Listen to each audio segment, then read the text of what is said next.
દિનેશભાઈ, દિનેશભાઈ હાજર છો? સરસ સરસ. આવો શારદાબેન. હેલો, કોણ કોણ? હો, નાથાભાઈ, આવો આવો આવો આવો. નાથાભાઈ, કેમ છો? આવો. કેમ છો? મજામાં? સરસ. ધનભાગ અમારા નાથાભાઈ અમારા ત્યાં બધા સરસ. ખૂબ આ સરસ મળીને સાહેબ. તમે આપને મળીને ખૂબ ખૂબ આનંદ થયો. આવો આવો આવો નાથાભાઈ, આવો આવો આવો. ખૂબ સરસ ઘરને શણગાર્યું છે સાહેબ. નંદનવન જેવો સરસ બગીચો બનાવ્યો છે. ઉપરવાળા બહાર સરસ મંદિર છે, બીજું મંદિર બની રહ્યું છે. ઉપરવાળા અને ખૂબ સરસ આનંદ થયો. તમારું નિવાસ સ્થાન જોઈને ખૂબ આનંદ થયો. આમ તો અવારનવાર આવવાનું થાય છે, પણ આજે ઝીણવટથી જોયું તો બગીચાને તમે દર વખતે કઈ ને કઈ નવું કરો છો. આપ અમારા ત્યાં વધારે, સુદામાના ત્યાં કૃષ્ણ વધારે, એને જેવું કેવું આપણે. અરે સાહેબ, તમારું જે યુગલત્વ છે એને અમે બહુ યાદ કરીએ. તમે શારદાબેનની જે રીતે સંભાળ રાખો છો એ ખરેખર અદ્ભુત છે. ભગવાનને જે પરિસ્થિતિમાં અમને જીવવાનું કહ્યું એ પરિસ્થિતિમાં અમે બિલકુલ સાચી વાત છે. જીવી રહ્યા છીએ. અને છતાં આનંદ છે, છતાં આનંદ છે. સ્વીકારવું બહુ મોટી વસ્તુ છે. હા. એટલે અમે તો આપણા સાક્ષી છે. 10 વર્ષથી આપણા વધારે સંબંધો છે અને આપણી સાથે અમે યાત્રાઓ પણ ખૂબ માણી છે, હરિદ્વાર ને બધે, અને કથા પણ ખૂબ માણી છે. આપના સરસ વિચારો હોય છે. 2009 માં આપ મારી સાથે હરિદ્વારમાં કથામાં હતા. ખૂબ આનંદ કર્યો. નંદ કે આનંદ નાચ્યા કૂદ્યા અને કથા પણ માણી. આપના જે વિચારો છે કે ભાઈ તમે તો સુખી છો, બીજા સુખી પરિવારના લોકો યાત્રા કરી શકે, પણ જે બહેનોને કોઈ નથી આગળ પાછળ, વિધવા છે, ત્યક્તા છે કે અશક્ત છે, ઘરડા છે, એવા લોકોને તમે ખૂબ યાત્રાઓ કરાવી છે. એનું અમે ગૌરવ લઈએ છીએ અને અમે સાક્ષી છીએ. બીજા કોઈ વાતો કરે અને અમે સાક્ષી તરીકે જોયું છે. એટલે આપનું ખૂબ એ કામ સરાહનીય રહ્યું છે. એના માટે આપણે ધન્યવાદ આપીએ છીએ. આ બધું મારાથી નથી થતું. ઉપરવાળાએ કંઈક ગોઠવ્યું છે, ઉપરવાળાએ કંઈક ગોઠવ્યું છે અને મને આદેશ છે એ પ્રમાણે હું કરું છું. અંતે તો એની મરજીથી જ થાય છે, હું નથી કરતો. એ કરાવે છે અને મને નિમિત્ત બનાવે છે. એટલે ખૂબ ધન્યવાદ છે કે એવા કાર્ય ભગવાન મારી પાસે કરાવે છે. એના માટે મને આનંદ છે. શું સારું છે. શારદાબેન, જો આપણે શારદાબેન થોડી લખવાની અસર હતી થોડા સમયથી, છતાં પણ સાહેબે એમની જે રીતે સેવા કરી છે, જે રીતે ખબર રાખે છે એકબીજાની બંને, અને બેન પણ એમની સાથે સેવામાં. બેન આવો તમે પણ. નરેશભાઈ બી અમારી સાથે નરેશભાઈ સેવામાં છે, મેનાબેન છે, ખૂબ સેવા કરે છે બેનની. અને બેન પણ આખા પરિવાર જેમ બધાને સાચવે છે. જાણે પરિવાર છે એ રીતે એમની સાથે વ્યવહાર કરે છે. મેનાબેનને પણ અમે હરિદ્વારમાં સાથે હતા અને ખૂબ 10 દિવસ સાથે રમ્યા, નાચ્યા, કૂદ્યા. અને અમારી સાથે એ વખતે જગદીશભાઈ હતા, ડોક્ટર જગદીશભાઈ હતા, ઈશ્વરભાઈ હતા. અને એ બધાએ ખૂબ શારદાબેનની ખબર રાખતા હતા. એમણે અમારી પણ ખબર રાખી. નટુભાઈ લેબોરેટરી વાળા પણ હતા અને ખૂબ આનંદ કરાવ્યો. સાહેબ પાસે આવા અનેક પ્રોજેક્ટ છે. ચંદુભાઈ સાહેબ, આપણે આજે એ જાણવા માટે આવ્યા છીએ. હું તો 1-2 પ્રોજેક્ટ વિશે જાણું છું, પણ સાહેબે ધારો કે ગંગાજી લોકોને લઈ જાય છે, એના સિવાય પણ ખૂબ સારી સંસ્થા ચલાવે છે, શૈક્ષણિક સંસ્થા, અને સર્વોદય એજ્યુકેશન ટ્રસ્ટ એના પોતે મેઇન છે. અને ઘણી બધી સંસ્થાઓ સાથે પોતે સંકળાયેલા છે. સ્કૂલમાં બાલમંત્રીથી માંડીને 12મા ધોરણ સુધી અભ્યાસ ચાલે છે. અને એના સિવાય કોલેજ લેવલે કોર્ટ આગળ ચલાવે છે. આર્ટ્સ, ફાઇન આર્ટ્સ કોલેજ અને આર્ટ્સ કોલેજ અને લો કોલેજ ફેકલ્ટી પણ ચલાવે છે. આમ ઘણી બધી પ્રવૃત્તિઓ સાથે સાહેબ સંકળાયેલા છે. એટલે એમના જીવન વિશે આજે આપણે થોડું હાઇલાઇટ કરવું છે, એટલા માટે અહીં આવ્યા છીએ. મારી સાથે ચંદુભાઈ ઈટીડી, જે રાષ્ટ્રપતિ એવોર્ડ ચિત્ર વિજેતા શિક્ષક છે. એટલે એમના સહયોગથી અમે આવી રીતે જે કંઈ મહાનુભાવો કામ કરે છે એમને ઘરે જઈને એમના વિશે થોડું હાઇલાઇટ કરવાનો પ્રયત્ન કરીએ છીએ, જેથી બીજા મિત્રોને પણ એનો લાભ મળે, એમાંથી પ્રેરણા મળે અને કામ કરવાનું મન થાય. અમે આપને મળીને બહુ ગદગદ થયા છીએ, ગૌરવ અનુભવીએ છીએ.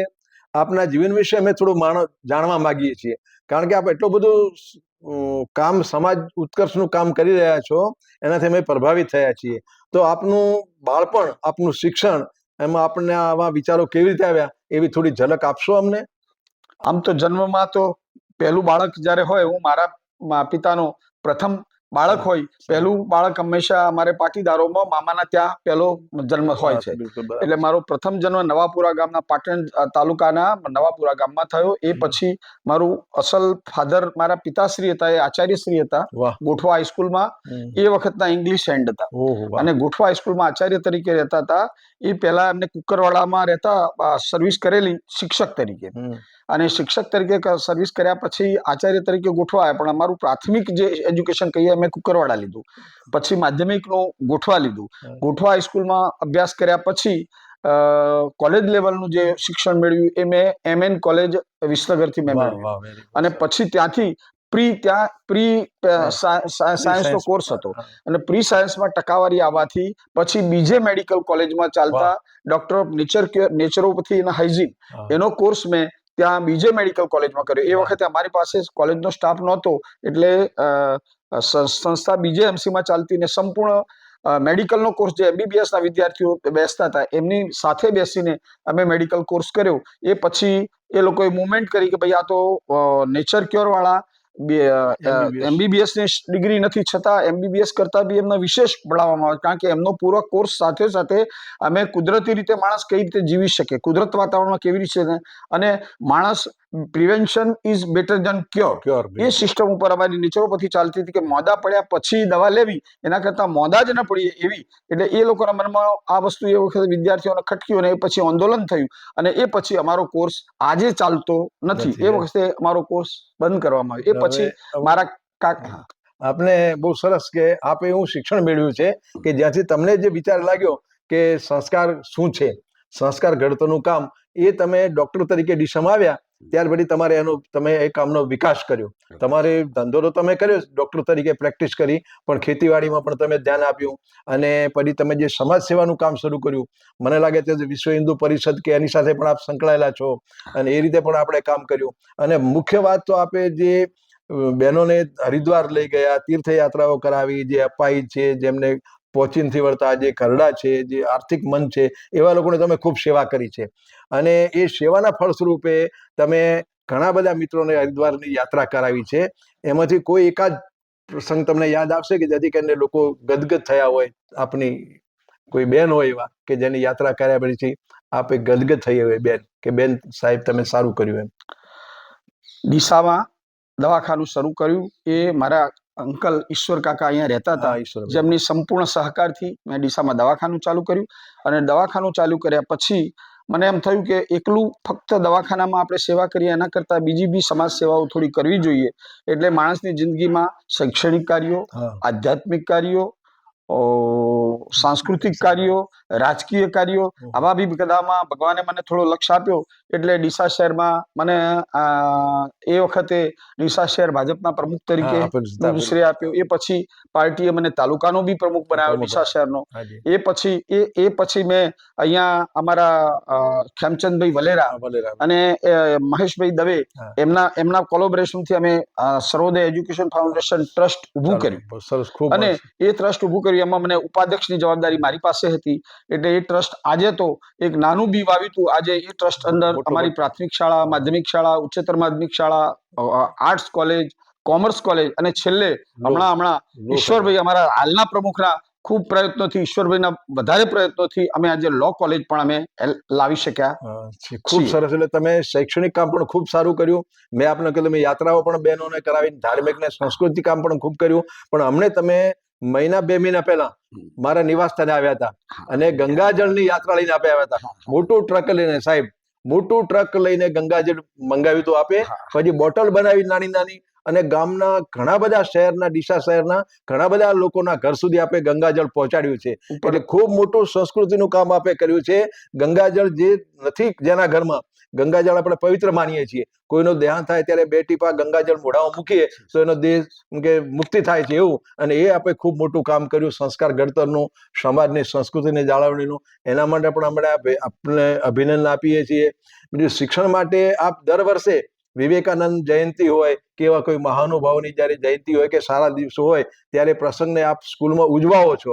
અને આપણે હમણાં જ વાત કરી થોડી વાર પહેલા કે આપણી શાળામાં વિવેકાનંદ જન્મ વિશે, જયંતિ વિશે કાલે આપણા બાળકોએ પણ ખૂબ સરસ પોતાનું વક્તવ્ય રજૂ કર્યું. એનો હું સાક્ષી છું, કારણ કે ઘણી વખત મારે નિર્ણાયક તરીકે પણ આવવાનું થયું છે.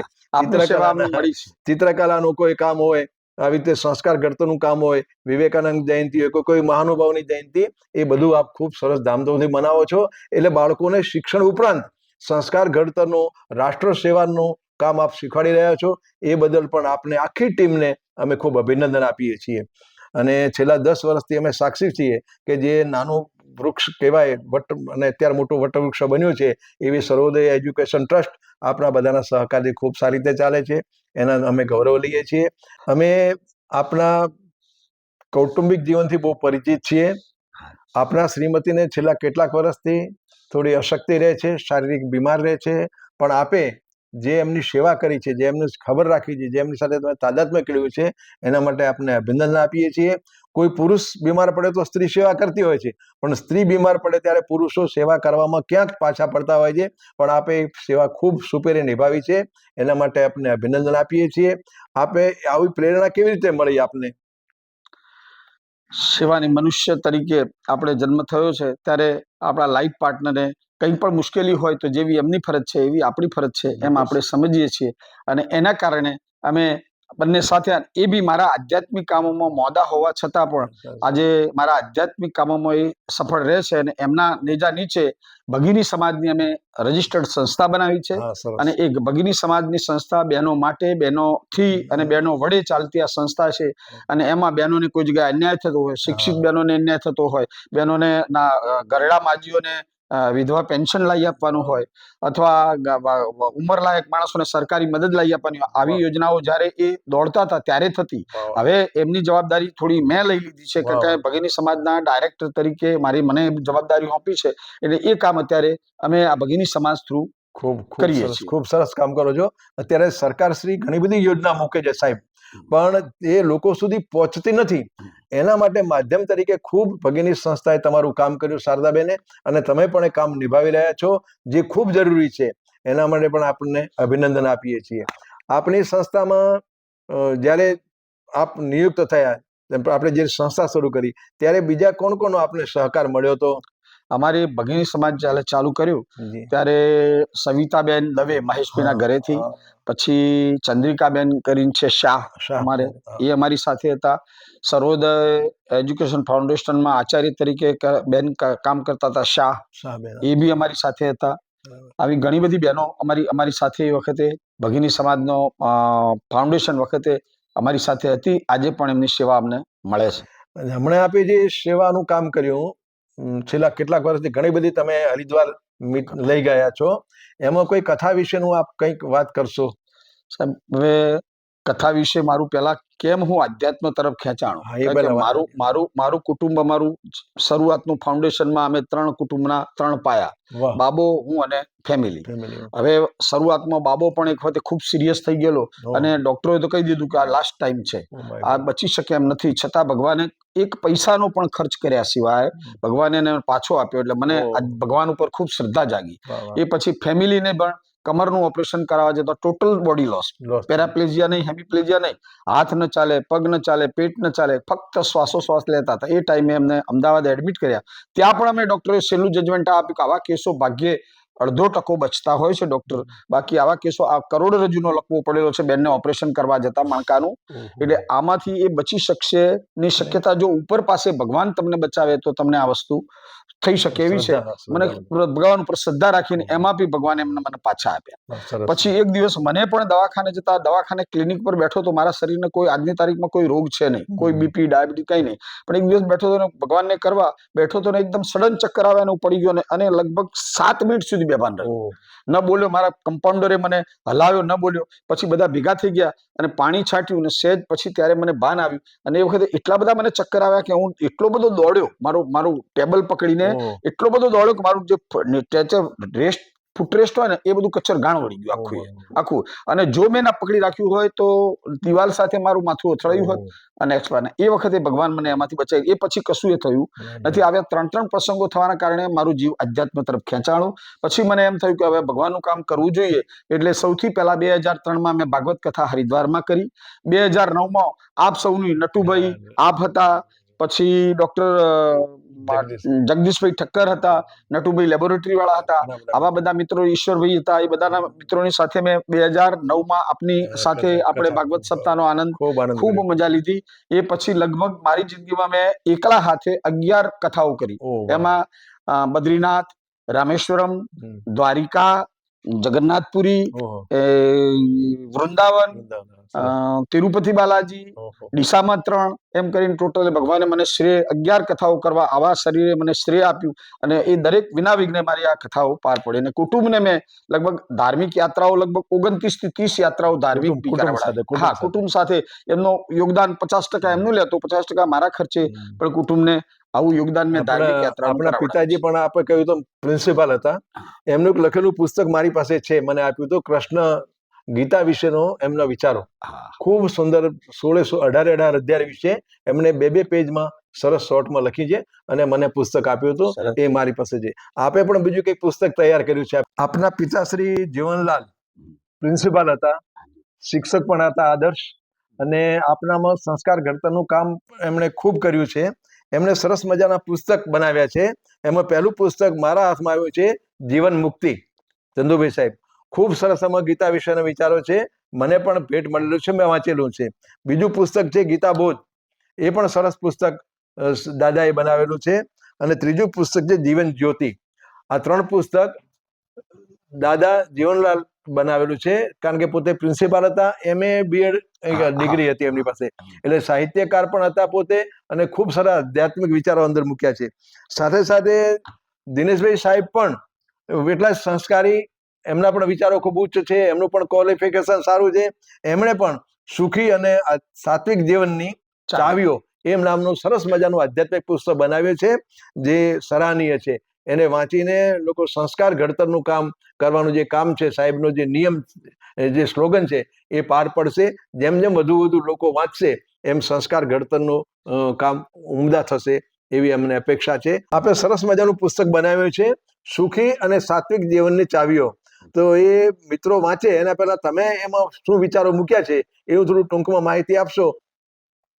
મને આપણી એક જૂની કહેવત યાદ આવે છે, કુવામાં હોય તો હવાળામાં આવે. રાઈટ, બિલકુલ અમારા સાચું. કુવામાં ફાધરે જે આ બધી સંસ્કૃતિ ભરેલી છે ને જે પુસ્તકો લખ્યા, એમનો થોડો ઘણો અંશ મારા જીવનમાં બી ઉતર્યો. સરસ. અને મને પણ એવી ઈચ્છા થઈ કે હું પણ કંઈક એવું એવું નાનું સરખું મારા જીવનના સંભાળના રૂપે કંઈક આપો, આપો, બિલકુલ. આપો. કંઈક પુસ્તક બનાવું, જે મારા મિત્રોને હું ભેટ આપીશ. સ્વરૂપે આપીશ, બરાબર છે. હું ભેટ સ્વરૂપે મારા મિત્રોને આપી શકું. એટલા માટે મેં એક સરસ મજાનું આવું એક પુસ્તક મારા પપ્પાની પ્રેરણાથી લઈને લખ્યું છે, જેમાં મને મારા દીકરાનો, મારા ધર્મપત્નીનો ખૂબ સહકાર મળ્યો છે. એમના પાસેથી બી કેટલાક ચેપ્ટરો, એમના વિચારોના બી ચેપ્ટરો આમાં લીધા છે, સરસ, very good. દીકરાના વિચારોના બી ચેપ્ટર લીધા છે. પુત્રવધુ. એ સિવાય માને પુત્રવધુના બી વિચારોના ચેપ્ટરો લીધા છે.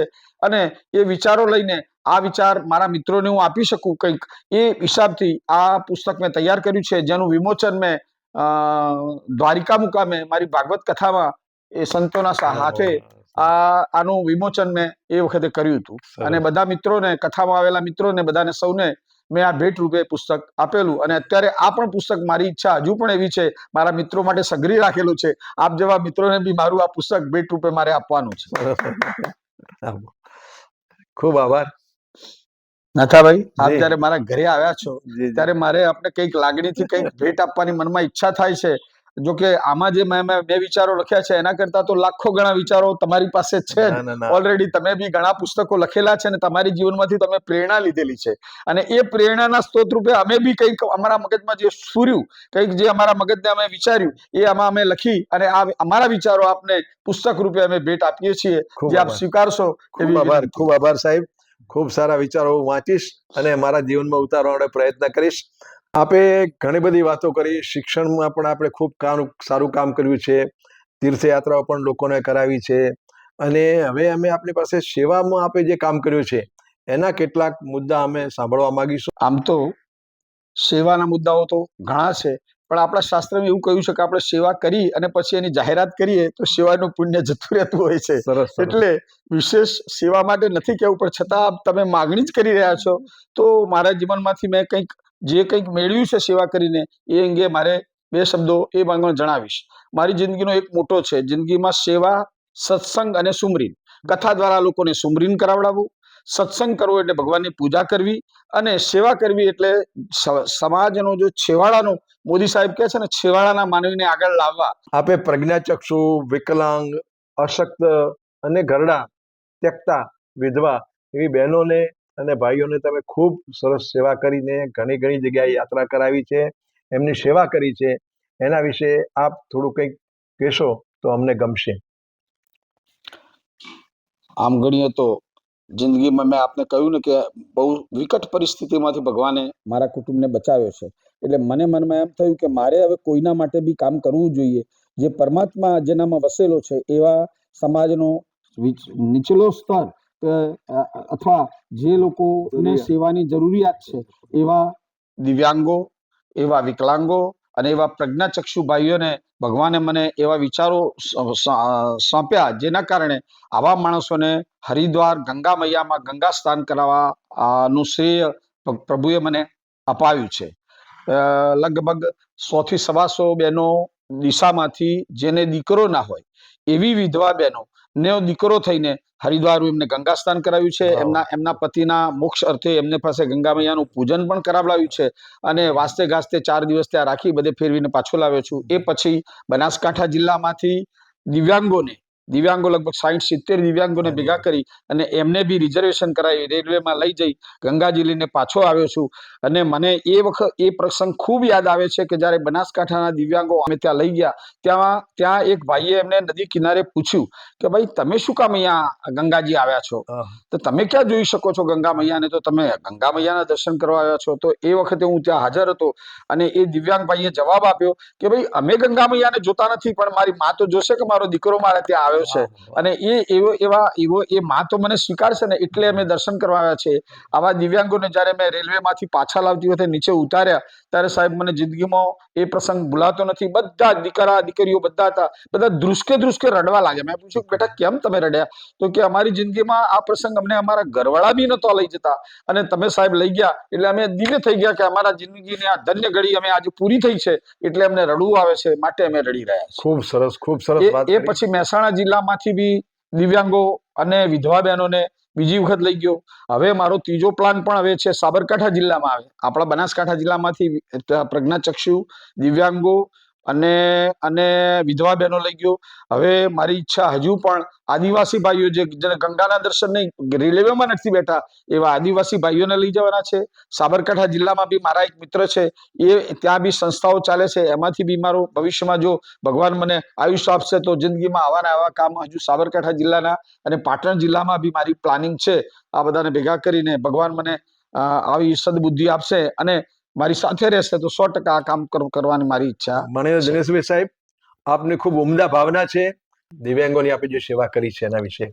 નાથાભાઈ, જયારે આપણે દિવ્યાંગોની વાત કરીએ છીએ ત્યારે એક વસ્તુ આજે મને કદાચ યાદ કરવાની ખૂબ મજા આવશે, કારણ કે પાલનપુર મમતા મંદિરના રિટાયર્ડ એવોર્ડી ટીચર લલ્લુભાઈ સાહેબની સાથે મારી એક વખત મુલાકાત થઈ અને એ મારા ત્યાં આવ્યા અને એમને મને પ્રપોઝલ મૂક્યો કે અમારી આ સંસ્થા ચલાવીએ છીએ સાહેબ, તમે અમારી સાથે આવો, અમને આ તમારી જરૂર છે. એટલે મેં એ સંસ્થામાં જઈ અને એવા દિવ્યાંગ વિદ્યાર્થીઓ જાતે કમાઈ શકે અને કોઈ હોશિયાળા ન રહે એટલા માટે ત્યાં એમને કોમ્પ્યુટર ક્લાસ ચાલુ કરી આપ્યો અને એમણે પણ સહર્ષ મને એ દિવ્યાંગ સંસ્થામાં ડાયરેક્ટર તરીકે ચલાવવામાં એમને મને જોઈન કર્યો. એ માટે મને આટલી જે સેવાઓ આપણે કરી છે એ બાબતમાં વધારાની સેવાનો મને મોકો મળ્યો, એ મારા માટે ગૌરવની બાબત છે. શારદાબેન નમસ્કાર. નમસ્કાર સાહેબ. આપની સાથે અમારે 10-12 વર્ષથી સંબંધ છે. આપની તંદુરસ્તી નાદુરસ્ત છે, આપને ચાલવામાં પણ તકલીફ પડે છે. આ પરિસ્થિતિમાં આપનો પરિવાર, ખાસ કરીને દિનેશભાઈ, તમારો દીકરો, તમારી પુત્ર વધુ અને તમારા જે સહકર્મચારી ભાઈઓ બહેનો છે ઘરમાં, એ બધા તમારી બહુ ખબર રાખે છે. એના વિશે આપની શું લાગણી છે? મારા પરિવાર મારા માટે ખૂબ જ લાગણીનો અનુભવ કરે છે. હું પોતે અનુભવ ધરાવું છું. મારા પરિવારમાં મારો દીકરો, મારી વહુ, મારા બાળકો મારી આટલી તબિયતના લીધે પણ સારી સેવા કરે છે અને જ્યાં જવું હોય તો મને એકલી મૂકીને ક્યાંય જતા નથી. જો આટલી કથાઓ કરાઈ, ધાર્મિક પ્રવાસો કર્યા, આવી પરિસ્થિતિમાં પણ એમના સાથે મને લઈ જઈ મારી સેવાઓ કરે છે. બીજું કે મારા ઘેર ડૉક્ટર સાહેબ મારી પણ ખૂબ જ સેવાઓ કરે છે. ટાઈમસર દવાઓ આપે, ઘરનું ધ્યાન રાખે, મારી કસરતો કરાવે. સવારે ઉઠીને પલંગમાં ઉઠી પહેલાં મને નીચે પગે મૂકવા દેતા નથી. પેલા મારા પગની કસરતો કરાવે છે અને ટાઈમસર મને દવાઓ આપે, મારે ખૂબ ધ્યાન રાખે છે.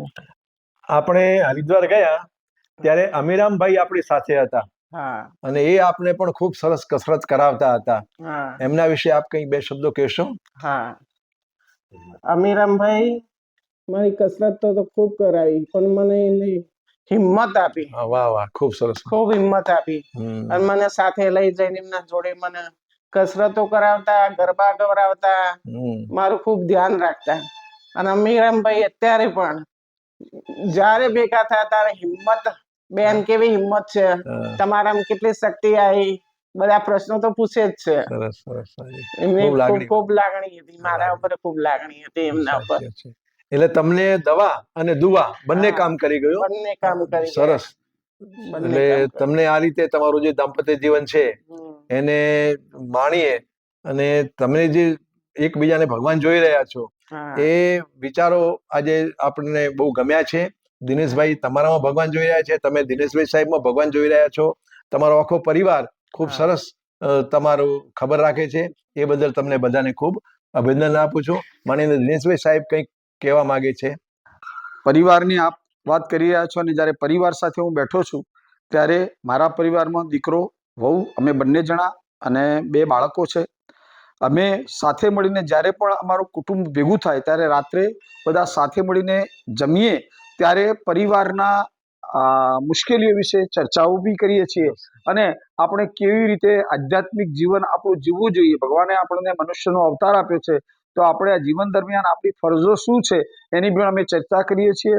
અમારા કુટુંબનો અમે બધાએ સાથે મળીને એક સિદ્ધાંત બનાવ્યો છે કે જિંદગીમાં સેવા, સુમરીન સેવા, સુમરીન અને સહકાર, આ 3 વસ્તુઓ જીવનમાં અપનાવી જોઈએ. સેવા માટે તો ઘણું બધું અગાઉ કહી ચૂક્યા છીએ.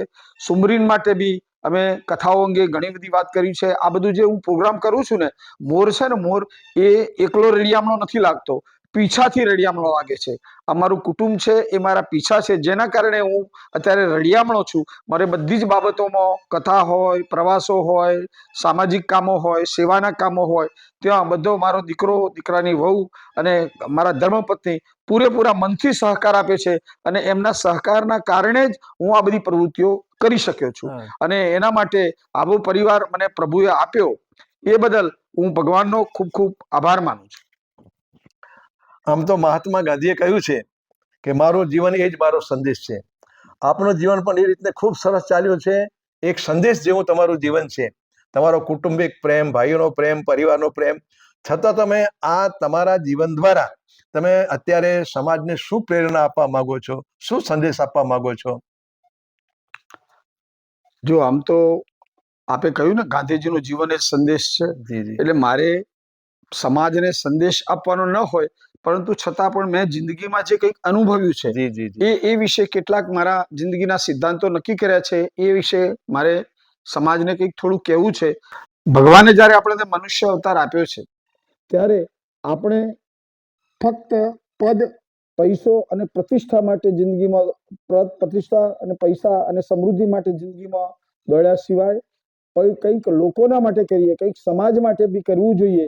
પોતાની આવક, આપણે ઘણી વખતે આપણી પાસે ખૂબ પૈસા હોય છે, પૈસા ઘણા હોવા છતાં ભગવાન જ્યારે આપણને સન્મતિ આપે, સંપત્તિ હોય પણ સન્મતિ ભગવાન આપે, તો એ સન્મતિનો સદુપયોગ કરીને આપણી આવકમાંથી આવકનો કેટલોક ભાગ આપણે સેવાના કાર્યમાં વાપરીશું તો ભગવાનની આપણા ઉપર 100% દયા થશે. એ દયા મેં અનુભવી છે અને મારે લોકોને બી એ જ સંદેશ આપવો છે કે આપણી પાસે ભગવાને જે કંઈ આપ્યું, સારું શરીર આપ્યું હોય, સારી બુદ્ધિ આપી હોય, સારા પૈસા આપ્યા હોય, તો લોકો માટે પૈસા આપી વાપરો. પોતાના શારીરિક પૈસા ના આપ્યા હોય તો તમારો શ્રમ કરીને બી લોકોની સેવા થઈ શકે છે.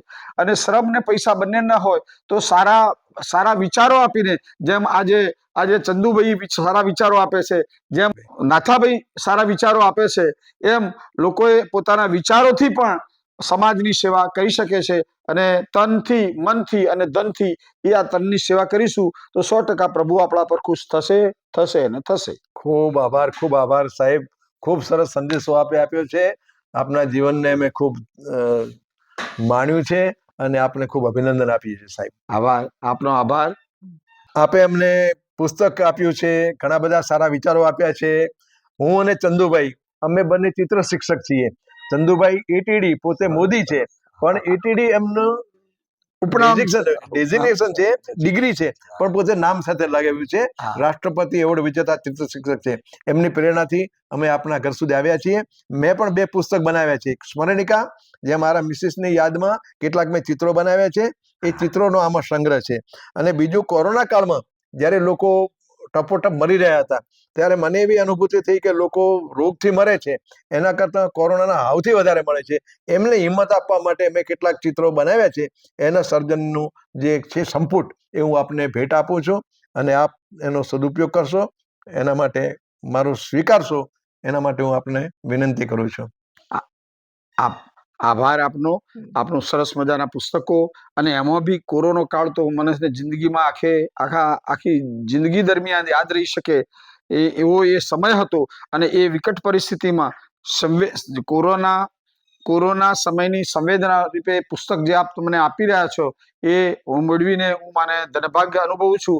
અને એક વાત કોરોનાની મારે પણ તમને કહેવી છે કે કોરોના સમય દરમિયાન મેં જોયું કે ઘણા બધા નજીકના માણસો ટપોટપ જવા લાગ્યા. ત્યારે મને પણ એ વખતે એમ થયું કે આ દવાખાનું ચાલુ કરીને પૈસા જ ભેગા કરશું તો સેવા ક્યારે કરીશું. તો કોરોનાના 3 મહિના દરમિયાન મેં મારું દવાખાનું, કોઈ વિઝિટ ફી નહીં, કોઈ ઇન્જેક્શનના પૈસા નહીં, કોઈ સ્ક્રીનિંગના ચાર્જ નહીં, 3 મહિના સુધી ભગવાને એ પણ લાભ અમને આપ્યો.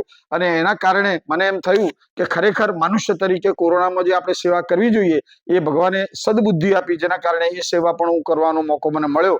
એ બદલ પરમ કૃપાળુ પરમાત્માનો હું ખૂબ આભાર માનું છું. અને એ વખતે સરકાર શ્રી કોરોના વોરિયર્સ તરીકે સંબોધતા હતા. હા, સંબોધન કરતા હતા. Corona warriors. એની રીતે આપણે પણ કોરોના વોરિયર્સ તરીકે અમે બિરદાવીએ છીએ. આભાર. ખૂબ અભિનંદન સાહેબ, ખૂબ આભાર, અભિનંદન. આભાર.